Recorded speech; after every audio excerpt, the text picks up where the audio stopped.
ناظرین، drama serial کی آنے والی قسط میں کہانی ایک نیا اور زبردست موڑ لینے والی ہے۔ حمزہ کے دل و دماغ میں صرف ایک ہی بات چل رہی ہے کہ وہ لیزے کے بغیر زندہ نہیں رہ سکتا، لیکن یہ جاننا بھی ضروری ہے کہ آخر یہ لڑکی کون ہے اور کس نے اس کے لیے دشمنی پیدا کر دی ہے۔ حمزہ کا کہنا ہے، کرو گی تو تم وہی جو میں چاہوں گا، اور جب میں اس کا ہاتھ پکڑ لوں گا تو پھر اسے کسی اور پہچان کی ضرورت نہیں رہے گی۔ اس دوران ایک دلچسپ عربی کہاوت کا ذکر ہوتا ہے کہ اونٹ بیٹھ میں جائے تو کتے سے اونچا ہی لگتا ہے، اور حمزہ اس کہاوت کو اپنے انداز میں سمجھاتا ہے۔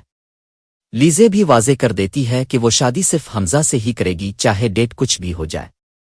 دوسری طرف سوال اٹھتا ہے کہ آپ نے یہ سب کیوں کیا، کیونکہ لیزے کے ہر قدم کے پیچھے ایک چال ہے اور وہ حمزہ کے دماغ سے کھیل رہی ہے۔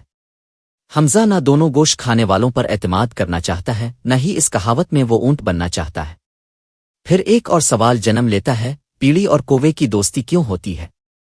ادھر لیزے کافی سوچ بچار کے بعد یہ فیصلہ کرتی ہے کہ چونکہ وہ اپنا گھر چھوڑ چکی ہے اور اب ایک فلیٹ میں رہ رہی ہے، اسے نہ صرف نوکری کی ضرورت ہے بلکہ وہ سکندر سے بدلہ لینے کا بھی ارادہ رکھتی ہے۔ وہ چاہتی ہے کہ دونوں کام ایک ساتھ ہوں، اسی لیے وہ سکندر ہمدنی کے آفس میں ہی جاب تلاش کرے گی۔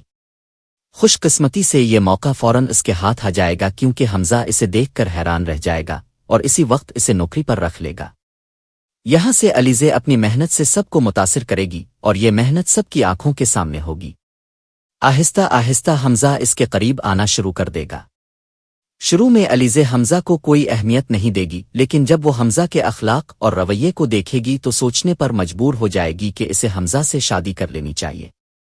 ایک طرف اسے زندگی میں سیکیورٹی مل جائے گی اور دوسری طرف وہ سکندر کے قریب رہ کر اسے برباد کر سکے گی۔